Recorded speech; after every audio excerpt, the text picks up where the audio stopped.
సుమన్ టీవీలో మీ personal and business promotions కోసం కింది నెంబర్కి కాంటాక్ట్ చేయండి. డిప్యూటీ సీఎంగా తాను తీసుకున్న నిర్ణయం వల్ల ప్రభుత్వానికి 82 లక్షలు ఆదా చేశారు పవన్ కళ్యాణ్. ఈ మేరకు ముఖ్యమంత్రి నారా చంద్రబాబు నాయుడికి లేఖ రాశారు. విజయవాడలోని క్యాంపు కార్యాలయాన్ని ఫర్నిచర్తో సహా వెనక్కు తీసుకోవాలని ఆ లేఖలో కోరారు. ఆ డీటెయిల్స్ ఏంటో ఇప్పుడు చూద్దాం.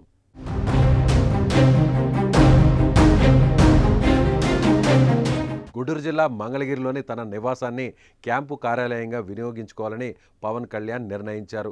అందుకే విజయవాడలో కేటాయించిన క్యాంపు కార్యాలయాన్ని అక్కడ ఫర్నిచర్ను ఇతర సామాగ్రి సహా వెనక్కి తీసుకోవాలని ప్రభుత్వాన్ని కోరారు deputy CM Pawan Kalyan.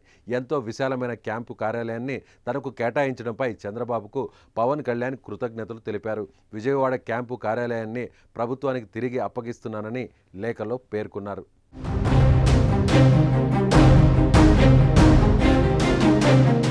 Pawan Kalyan deputy సీఎంగా బాధ్యతలు చేపట్టగానే ఆయనకు విజయవాడలోని జలవనరుల శాఖకు చెందిన గవర్నర్పేటలోని భవనాన్ని క్యాంపు కార్యాలయంగా కేటాయించారు.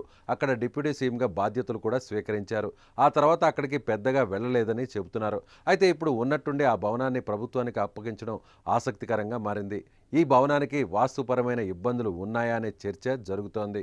ఆ భవనంలో 2014-2019 మధ్య టీడీపీ ప్రభుత్వంలో మంత్రిగా ఉన్న దేవినేని ఉమామహేశ్వరరావు, గత వైఎస్ఆర్సీపీ ప్రభుత్వంలో ఉన్న మంత్రులు బొత్స సత్యనారాయణ, అనిల్ కుమార్ యాదవ్లు ఉన్నారు.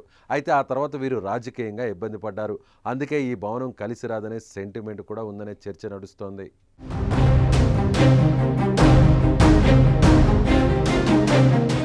అసలు విషయం ఏంటంటే పవన్ కళ్యాణ్కు కేటాయించిన భవనానికి సంబంధించి ప్రభుత్వం 82 లక్షల రూపాయల నిధులు విడుదల చేసిందట. ఈ వ్యవహారంపై పవన్ కళ్యాణ్ టార్గెట్గా వైఎస్ఆర్సీపీ విమర్శలు గుప్పించింది. ప్రభుత్వం దగ్గర అసలు నిధులు లేవని చెప్పిన పవన్ కళ్యాణ్ ఆఫీస్కు అన్ని లక్షలకు ఎక్కడి నుంచి వచ్చాయని కొందరు ఆ జీవోతో సోషల్ మీడియాలో ప్రశ్నించారు.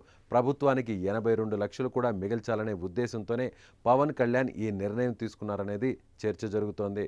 కారణం ఏదైనా పవన్ కళ్యాణ్ తీసుకున్న ప్రతి నిర్ణయం ప్రభుత్వానికి భారం కాకుండా ఆలోచించి అడుగులు వేస్తున్నారని సర్వత్రా చర్చిస్తున్నారు. సో ఈ వీడియో మీద మీ అభిప్రాయాన్ని కామెంట్ రూపంలో తెలియజేయగలరు.